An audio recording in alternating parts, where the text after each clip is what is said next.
Raising private money for your real estate deals is easy when you know the simple steps it takes to attract private money, and that's without chasing anybody and not chasing any banks. Well, welcome to Raising Private Money. I'm Jay Conner, the Private Money Authority. Now, today I'm talking with Glen Sutherland. He's a Canadian that is virtually investing in the United States. And he never borrows money for his deals from the bank. How does he do it? That's right. He uses private money. So if you've been wanting private money and never have to rely on banks again for your real estate deals, then you don't want to miss a second of this episode. Let's dive in right now. If you're a real estate investor and are wondering how to raise and leverage private money to make more profit on every deal, then you're in the right place. On Raising Private Money, we'll speak with new and seasoned investors to dissect their deals and extract the best tips and strategies to help you get the money, because the money comes first. Now here's your host, Jay Conner.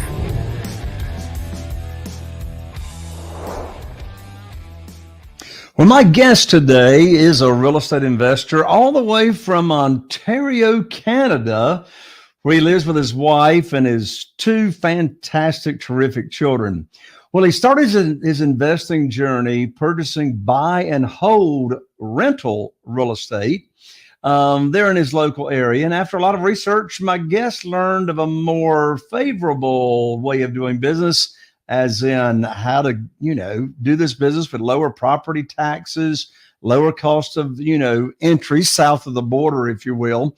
So anyway, these factors make for a great ease of wealth creation. So these days, my guest is investing in the United States of America by purchasing and renovating projects.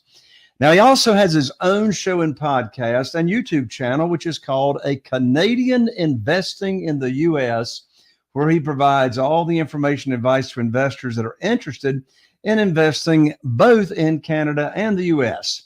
Well, my guest is invested in both the USA and Canada and understands the advantages of investing across borders to achieve even a higher return on investment on his investments. And with that, welcome to the show, my guest, Mr. Glen Sutherland. Hello there, Glen. Oh, thanks for having me, Jay. Absolutely, Glen. I'm excited to have you on. And you and I were talking a little bit before the show. And so let me ask you a question. What was it about your business that got you into using private money? I think it was a necessity, right? When you first start, if you're anything like me anyway, you start by using your own money, and you can do a few projects, and you realize that you run out of money pretty quick. And you really have to start raising money somewhere along this line if you're really going to expand this, unless it's just a hobby. If you want to actually have a business and you're actually doing a lot of renovations or a lot of projects, you're going to have to get money somewhere. And it's whether you go down the private route, whether you go down the joint venture route, or whether you go to like a bank or something to try and get some renovation money, right, to do it that way. But either way, you're going to have to do it with someone else's money. There's no way to expand this into a business otherwise, or honestly, even to live off of this kind of business. So when you and I talk private money, what are we talking about? Are we talking about any kind of institutional money, any kind of banks? Are we talking about doing business with individuals themselves? What's that look like to you? So I do a mix of everything, right? So it's not that I do just private money, which would be raising from individuals, which I do go down that path. I also raise money by doing joint ventures and making people equity partners instead of debt partners. And I also still go down the hard money path and do the private loans or hard money loans from the bank. So I do a little bit of all three methods, right? And I think by diversifying, it breaks up the way your payments happen. So you're not actually having to come up necessarily with as much money every single month to even just to float all these renovations. If that makes any sense. Yeah, it does make sense. So what was your business and life like before you started raising private money? You said, it was out of the situation of a necessity. I mean, what was going on? What happened to where, you said, hey, I need to go raise some private money. What was going on? Yeah. So, well, off the start, the way maybe I'll just tell kind of like a story. So I started off by using like a home equity line of credit, and I would use my own money to do renovate a project, refinance it once I got a tenant in it and pull all the money back. So like the BRRRR strategy, and I was doing that over and over again. And that worked until I just wasn't able to do enough properties, right? So I started then switching to using joint venture money, and I would partner with people. And I was talking to a very wise man. I won't do any name drops, but he told me basically what I was doing was stupid. I was giving away way too much of the projects, of these renovation projects, because typically when I'm doing a fix and flip, I'm usually in and out within 6 months, or I'm in and out by doing a refinance and keeping the property, right? So either way, I wasn't staying in these projects very long. And to take on take on equity partners, I was giving away half of the project every time, right? I was doing all the money, doing all the work. They were getting their money back in a very short period of time. And it had some benefits that it was easy to raise that amount of money. But it was hard to give away all that money, if that makes any sense. To keep giving 50% of a project away is the way I was doing it, is tough, right? And actually I still do it. But I found that by using private money and paying for that, I could scale and do a lot more, and I actually make more at the closing table. So whenever I was getting that, 50, 100 grand check when you closed it, instead of giving half of that away, I've been giving away, 10 or 12% throughout the project, but there was still more meat on the bone for me at the end rather than doing this. And in all honesty, I don't know what your listeners usually used to hearing, but I like a mix. And that's one of the reasons, is to break up the payment schedules. When I'm doing joint venture money, I'm not giving away or not making the payments every month, because what happened when I was doing it all like 100% private money was the payments were killing me, because I usually would always raise 100% of the project. I wouldn't raise the 110 or more percentage than what the actual project was. So when I was making the payments every month for the renovation, it was coming out of the cash flow from the projects that I'd already done.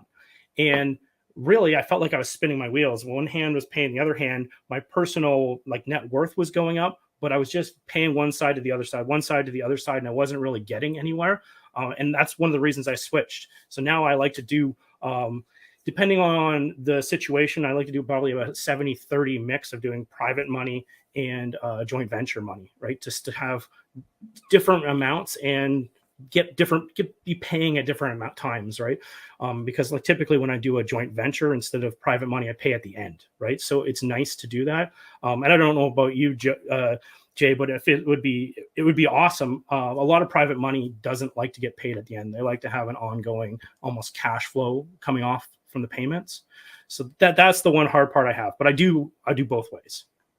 Tell me the story about where you found your very first private lender, and how did that conversation go, and how did the experience go to where they actually came on board with you?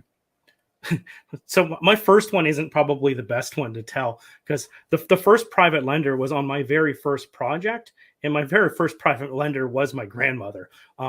And my second private lender was my parents, because I was just talked about the deal, how good a deal this was, and they're like, "Here's the money," and I was just like, "Well, that's not what I was going for, but this is a lot easier than doing it myself, right?" But what happened later on, as I was growing this, one of the ways I did, one of the first ones I accepted money on was I took multiple people's money on, which I know is kind of a frowned upon thing, and something I don't do anymore. But one of my first projects, I took on multiple private lenders so that they could put in a small amount of money. And they were found from back when I had employment, right?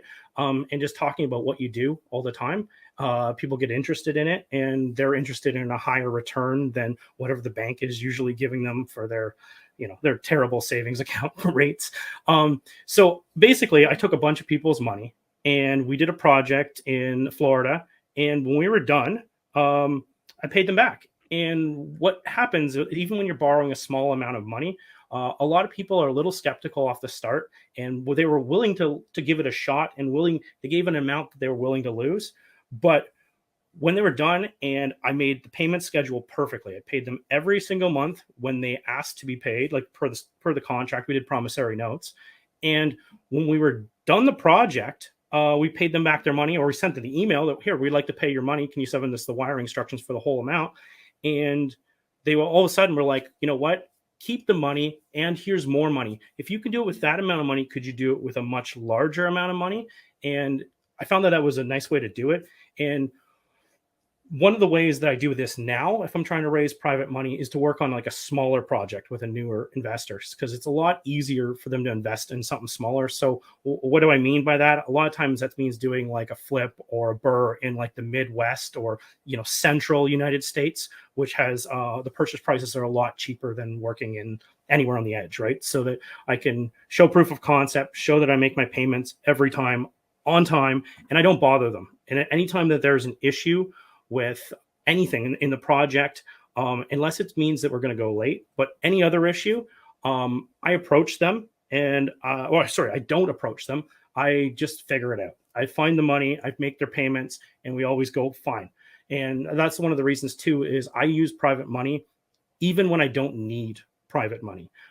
And the reason is when there's bumps in those projects, stuff goes out of scope, projects don't sell as fast as they should sell.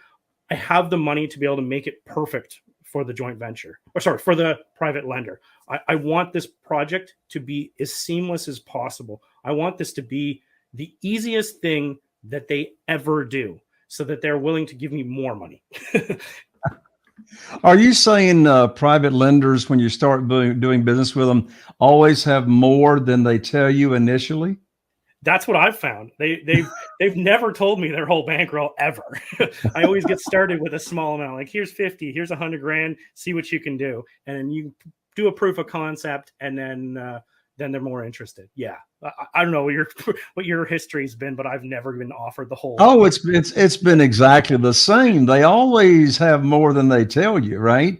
Oh, I yeah. mean, I started out with a new private lender, just a few months ago on the first deal. And what did they have? 30 or 40,000. And we cashed that one out. And next thing I know, they got 300,000. So, oh, mercy. So what's your favorite method? What's your most effective method, should I say, for raising private money? I don't know if this is the most effective method or not, but a lot of times I just I don't try to raise. Is this craziest thing? Is a lot of times I do a podcast, YouTube channel. I'm just constantly giving content out, and people tend to come to me and ask what I have actually for options. What is available. I tend to try to stay away from like investing with friends or family anymore. It was a good way to start building this thing, but in all honesty, you don't want to have that extra, because I have worked with people, and even when it goes successful, it changes your conversations when we hang out. You're more talking about the business instead of just having a social drink or whatever, right? But a lot of times I don't have like a formal way. I'm not usually going to raise the way I normally do. People will approach me. I'll keep track of their information. And when I have a project, I'll kind of make some notes about how our conversation had went in the past and what they're interested in doing and what kind of money, if they even mentioned that they were interested in doing. And then when we have a project, then I would go back and circle to them. The thing about my projects is typically I'm working in like the cheaper states. And my projects are short. So oftentimes I use the same lenders over and over and over and over again, because if I can keep returning their money every 6 months, as soon as they get it back, they're just like, go do it again. Right. So I think a lot of it was harder off the start, and where I was literally almost trying to hunt people down. But now that they come to me a little easier, it's a lot easier to just to do your business. And I'm not worried about the raising of the money. I'm worried about finding enough projects that will give the returns that I can pay them and be comfortable with it. Yeah, I know what you mean. It's a good problem. I mean, which would you rather have? More money than you can use, or not enough money, right? So I've got about $1.5 million right now, what I call sitting on the shelf. Yep. From private lenders that I've paid off, that they're waiting for me to, put that money back back to work for them. But, when you got private money at your disposal, I mean, how much more confident, particularly with a newer real estate investor, how much more confident and bold, how many more offers are you going to make when you got cash burning a hole in your pocket, right? Yeah. No, and you will. Yeah, exactly. It's confidence. You will come off sounding more confident because you don't need them, and you won't come off as salesy because you don't need them. Like, especially when I'm talking to people or I'm pitching a project, I know that if they don't take it, there's other people going. I accidentally sent one of my deals to the wrong list, and I had 27 people wanting to do the flip with me, and I had to do what do you call it? Like kind of interviews for 2 days to figure out who was the best one. I'm like, this is the worst. This took up so much time. I had to answer the same question 30 times. And I was like, you know what? If I ever do this again, I'm going to have like an FAQ sheet that's going to go out, and this is going to summarize the whole thing because I'm not going to do this. Normally, I don't approach it that way. I usually go with 1 or 2 people, show them the deal, and usually one of them scoops up, or I go to 1 or 2 more people and go that way. Because I don't want to have all those conversations. I don't. I know what you mean, man. So what are your reasons or what are the benefits of private money? And I know you say you use both. You use hard money and private money. First of all, I got a 2-part question, Glenn. Sure. So what's the difference between hard money and private money? And secondly, what are the benefits of private money over hard money? Okay. So there's a few things there, but yeah, private money, you're not going to probably don't have the same setup fees to start with, right? Sometimes I've paid 12 and 2, right? So 2 points in order to do it. Sometimes it's 10 and 2. Sometimes it's just 0 setup fee, and we're just going to do it. So it's a lot more affordable. When I'm doing a fix and flip loan, I'm going to have to go get an appraisal done, or often 2 appraisals, an ARV appraisal, a current appraisal. I'm going to have to give basically everything that my whole track record, fill out a lot of paperwork for the lender, basically tell them my whole life story, how many projects I've done per year, and hope that they will lend me the money, right? Which usually they do, right? There's been very few cases, just what loan to value they decide on. So that was those are some of the big things, but private money is a far superior product because you have a lot less hoops to jump through. It's a lot more flexible. When I do some of the things for payments, that's a little different. When I do, for instance, like a hard money loan, I'm going to be paying for interest based on the money I've used.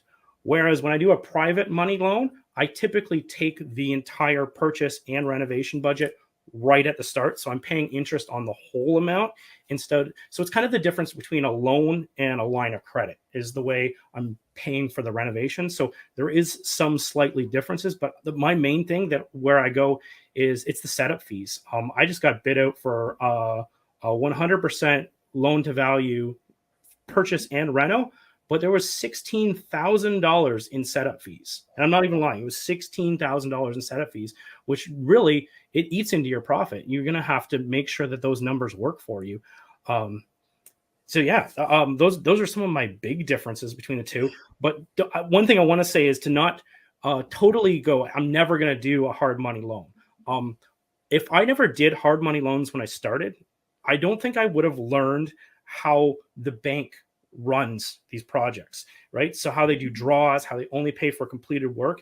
It was a good learning curve that I could copy to build my own systems to use in my own business. But it's an expensive product to learn off of, but it was helpful. And that's how I run everything now, right? I have to do the inspections. I have to do it all because I don't have a bank that is necessarily checking to see if I've actually, that the renovation's done. When you're doing a construction draw, you're not having someone actually show up to the property from the bank. So you're going to have to do that step, and you just want to copy the exact same thing. Yeah. And the phrase that you're saying, Glenn, there in Canada, setup fees, I would suppose Canadian setup fees are what we would call in the United States origination fees or points. Yes. Origination fees, yeah. Canadian terminology, setup fees. So when you're borrowing hard money, what are your average points or origination fee percentage of your loan amount?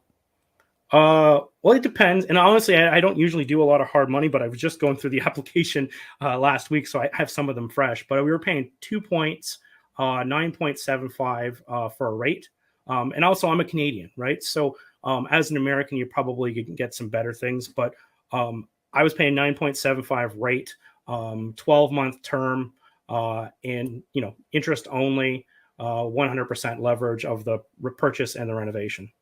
Yeah, and in the world of private money, what kind of setup fee or origination fees do you pay? Well, it depends who I'm getting the money from. If I'm borrowing the money from an experienced private money lender, who is like just still a person, but that's what they do for a living, a lot of times they ask for 2% off the start. If I go and find the money myself from conversations and people I've met at meetups, I usually pay zero. Exactly. Look, from a private lender, I've never paid points origination fees in my life. Oh, I've done it a couple times. Oh, mercy. Well, I tell you what, I was just thinking, Glenn, as we were talking about private money, I'm so excited. I just finished writing a new private money guide that will get anyone, a seasoned real estate investor or a brand newbie real estate investor or a wholesaler that wants to stay in deals. So if you want a guide that will get you on the fast track to private money, you can just go on over to jayconner.com/money guide, JAYCONNER.com/money guide.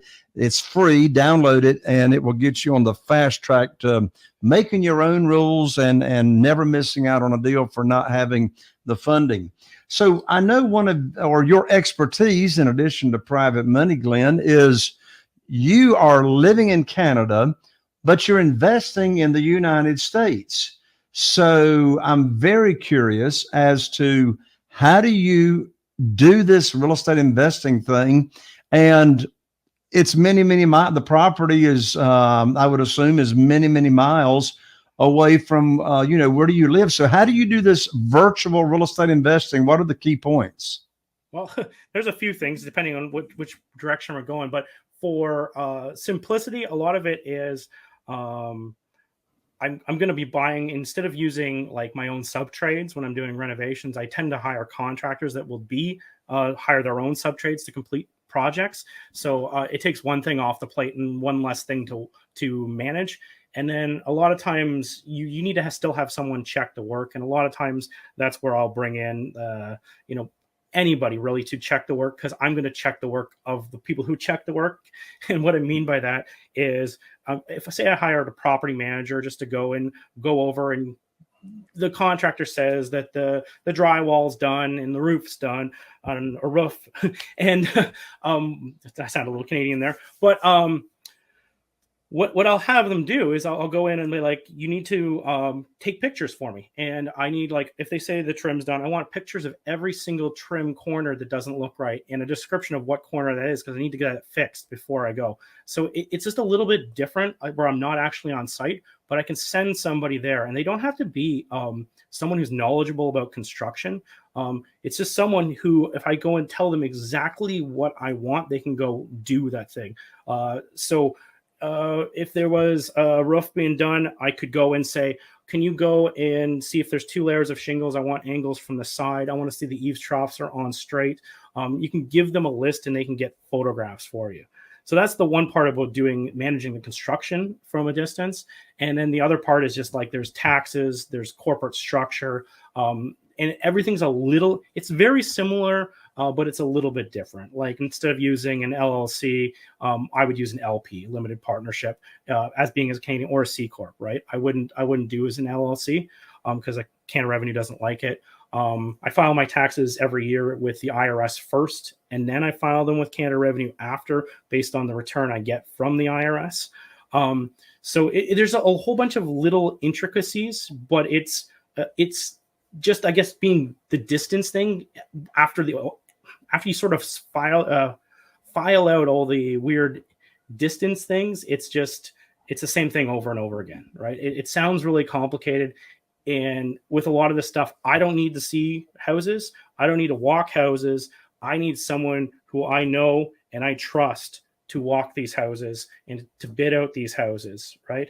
And so a lot of times it's the same contractor in the same city that I do over and over and over again. It's not me trying to reinvent the wheel too much. Mind you, this year I did expand into 2 new markets. So I did have to reinvent the wheel. But normally it's building a system, having someone else do a lot of the legwork and finding the deals for me. And then I just do a quick analysis or a thumbs up or thumbs down based on the analysis I've been given, and then turn it over to the contractor, set the checks and balances in place to have all their work checked. And well, actually before that, if say you got the project from a wholesaler, it would be having pulling my own comps, having a realtor verify my comps, pulling my own rent comps, having a property manager verify the rent comps, and then negotiating the property down, or having somebody from my team negotiate the property down. So it's a lot of it you can just sub out. Are you preferring to invest in metropolitan areas, larger cities, smaller markets? What's the average size market you're investing in now? Yeah, so it's usually there's usually a metropolitan or a city around it, right, that is good, but it doesn't, or like a larger city, but it doesn't necessarily mean that I'm investing there. For instance, like we did some properties in Palm Bay, Florida, which is not far from Jacksonville. And then we work in Dayton, Toledo, Kansas City, Missouri, Indianapolis, which Indianapolis is a big city on its own. But say even for like Dayton, for instance, which is not a really big city, we'll work in the suburbs around the city. And a lot of it is just trying to find the numbers that work, right? I just need to be able to have the ARV, the purchase, and the reno all to line up, right? To make this whole thing work. And I'm not biased to the size of the city unless I'm keeping it. And the reason is I've had some lenders that just say, hey, I'm not interested in that because that city there's only 5,000 people that live in that town, right? So they won't do it, right? So it has to basically be a flip. And if I'm going to do a flip in a small town, I better be ready for it to sit on the market a little bit longer. So my numbers need to have space for that. And where this happened, I was buying in Huntsville, Alabama, and just south of that is Lacey Springs. And when we were buying there, that's exactly what happened. Lenders weren't interested in. The town was just too small. It was still in the zip code of Decatur, but it wasn't big enough for lenders to even touch it. So you're working in cash, and then you're basically your exits are you have limited exits on it. So it's going into this market we're going into, or could be going into right now. I'd more prefer to be in a big city where you have more exits. You mentioned a moment ago that recently, in recent months, you actually went into 2 new markets. When you're going into a new market, Glenn, how do you start finding and building your team? So this is a 2-part question. Yeah. What team members do you need on your team to make this run virtually? Yeah. And how do you find them? Okay, so the big ones are going to be the property managers, the contractors. Funny enough, because one of our new markets is Michigan, the make sure that your lenders and insurance will actually lend to you there. So I found out that my insurance company from California will not lend in Michigan, or will not insure in Michigan. So I had to find a new insurance company, which I never even thought that would be a thing. I figured that they've lended for me all over the country, that would be a non-issue. But yeah, a lot of those things I'll get that way. I'll need to find those out. And usually a lot of times I like to go with referrals. But referrals are only so good, because when you go and ask for a referral for a contractor, people don't usually give you good contractor referrals, because if a contractor is really good, typically they're going to use them themselves. And contractors have a finite amount of people or renovations that they can work on at a time. So they may have 5 teams and can handle 15 renovations at a time. And if they're really good and they're an experienced investor, what I would do, even what I do with my teams, is if they're really good and they can handle it, I'll find 15 projects for them. And that's how we'll do it.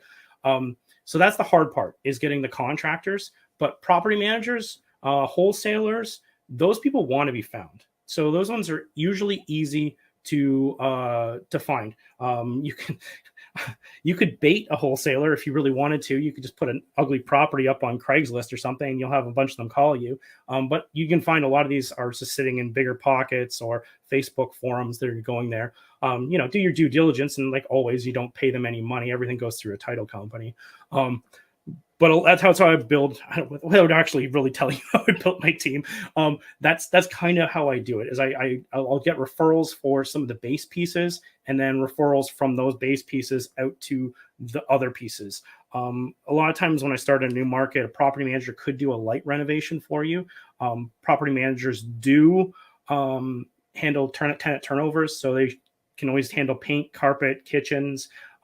Light stuff. They usually have referrals for mechanicals like HVAC, plumbers, electricians, and it's sometimes a way to get started before you move yourself onto a proper contractor. So sometimes it's a good way to just get your toe in the door. And then with everything, I usually like to get receipts from property managers and then contact all the receipts and actually get talking to them directly so that you can figure out if they're affiliated to an actual contractor or something like that to a good referral out. Awesome, Glenn. Well, Glenn, there may be someone or someones that actually want to do business with you and invest with you in your business and or learn how you do this thing from Canada over to the U.S. So I know you've got your own podcast, you got your own show. What's the best way for people to connect with you? So probably the best way is glensutherland.com. That's probably the easiest one. From there, you can find the YouTube channel, the podcasts, the coaching. It links, everything links out from there. So glensutherland.com or Canadian Investing in the US or Canadian Investing in the USA. I own all the domains. They all go to the same spot. There you go. So Glenn's website is www.glen, Glen, that's one N, Glen, Sutherland, Sutherland.com. That's Glen with one N, glensutherland.com. Glen, thank you so much for coming on the show. It's been wonderful having you. Oh, thanks for having me, Jay. This was fun. Awesome. Well, there you have it, my friend. Another episode of Raising Private Money. I'm Jay Conner, the Private Money Authority, wishing you all the best. Here's to seeing you right here on the next Raising Private Money show. Are you feeling inspired by the knowledge you gained in this episode? Then head over to jconner.com/moneyguide. That's jconner.com/moneyguide. And download your free guide that shares 7 reasons why private money will skyrocket your real estate investing business right now. Again, that's jconner.com/moneyguide to get your free guide. We'll see you next time on Raising Private Money with Jay Conner.